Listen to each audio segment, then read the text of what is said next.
സമസ്തക്കെതിരായ പ്രചാരണത്തിനെതിരെ Jeffrey Muthukoya Thangal. സമസ്തയുടെ പ്രവർത്തനം തടയാൻ ചിലർ ശ്രമിക്കുന്നു. ഫണ്ട് പിരിവ് നടത്തുന്നത് തടയുന്നു. ഇവരെ നേതൃത്വത്തിൽ നിന്ന് മാറ്റാൻ പ്രവർത്തകർ ശ്രമിക്കണമെന്നും ജെഫ്രി മുത്തുക്കോയ തങ്ങൾ. വെറുതെ ആവശ്യമില്ലാത്ത എന്തെങ്കിലും ആക്ഷേപങ്ങളുണ്ടല്ലോ. സമസ്ത കേരള ജമീയത്തുൽ ഉലമ പറയാത്തത്, സമസ്ത കേരള ജമീയത്തുൽ ഉലമ ചെയ്യാത്തത്, സമസ്ത കേരള ജമീയത്തുൽ ഉലമയുടെ പണ്ഡിതന്മാർ ചെയ്യാത്തത്, അവർ പറയാത്തത്, ഇതൊക്കെ ഈ പ്രസ്ഥാനത്തിനെ ചെറുതാക്കി കാണിക്കുക എന്നുള്ളതാണ് അതിൻ്റെ അർത്ഥം.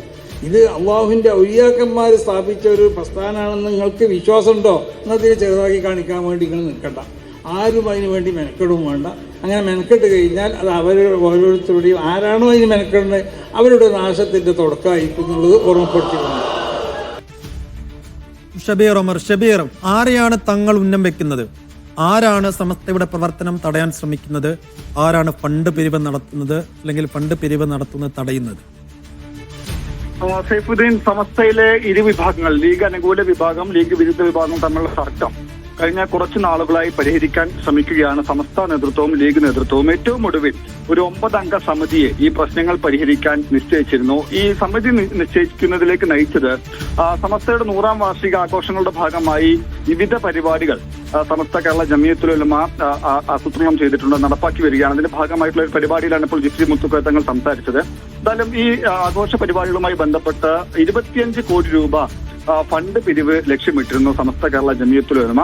അതുമായി ബന്ധപ്പെട്ടൊരു ക്യാമ്പയിനും ആരംഭിച്ചിരുന്നു. എന്നാൽ ഈ ഫണ്ട് പിരിവ് വലിയ തോതിൽ തിരിച്ചടി നേരിട്ടു. ഇതിനെ തുടർന്നാണ് ഈ പ്രശ്ന പരിഹാരത്തിന് 9 അംഗ സമിതിയെ നിശ്ചയിക്കുന്നത്. ഈ ഫണ്ട് പിരിവ് തിരിച്ചടി നേരിടുന്നു എന്ന് പറയുമ്പോൾ ഈ 100ാം വാർഷിക ആഘോഷങ്ങളുടെ ഭാഗമായി ഒരു സ്വാഗത സംഘം രൂപീകരിച്ചിരുന്നു. ഈ സ്വാഗത സംഘത്തിൽ നിന്ന് ലീഗ് അനുകൂല വിഭാഗം വിട്ടുനിന്നിരുന്നു. അതിനവർ പറഞ്ഞ കാരണം അവർക്ക് മതിയായ പ്രാതിനിധ്യം ഉണ്ടായില്ല. ലീഗ് അനുകൂല വിഭാഗത്തിന് സ്വാഗത സംഘത്തിൽ മതിയായ പ്രാതിനിധ്യം ഉണ്ടായില്ല.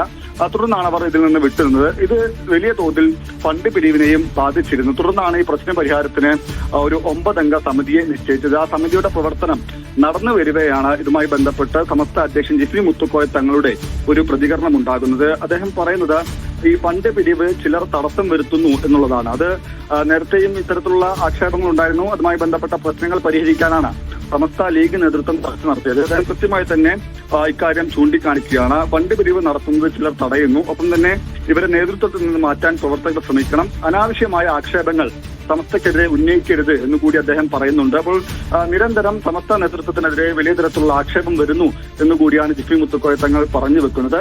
എന്തായാലും ഈ ഫണ്ട് പിരിവ് കഴിഞ്ഞ ദിവസത്തെ അപ്ഡേറ്റ് പ്രകാരം ഏതാണ്ട് 5 കോടി രൂപ മാത്രമാണ് പിരിക്കാനായിട്ടുള്ളത്. അതായത് 25 കോടി രൂപ ഒരു മാസ കാലയളവിനുള്ളിൽ പിരിക്കാനായിരുന്നു സമസ്ത നേതൃത്വം ലക്ഷ്യമിട്ടത്. എന്നാൽ ഫണ്ട് പിരിവ് ഈ പ്രശ്ന പരിഹാരത്തിന് 9 അംഗ സമിതിയെ നിശ്ചയിച്ചിട്ടും മന്ദഗതിയിലാകുന്നു എന്നുള്ളതാണ് ഏറ്റവും പ്രധാനപ്പെട്ട കാര്യം. അതുമായി ബന്ധപ്പെട്ടാണ് ഇപ്പോൾ സമസ്ത അധ്യക്ഷന്റെ ഒരു പ്രതികരണം ഉണ്ടായിരിക്കുന്നത്. സമസ്തയുടെ മുൻ ജനറൽ സെക്രട്ടറി ആയിട്ടുള്ള EK അബൂബക്കർ മുസ്ലിയാരുടെ അനുസ്മരണ സമ്മേളനത്തിലാണ്, അതുമായി ബന്ധപ്പെട്ട പരിപാടിയിലായിരുന്നു ജെഫ്രി മുത്തുക്കോയ തങ്ങളുടെ പ്രതികരണം.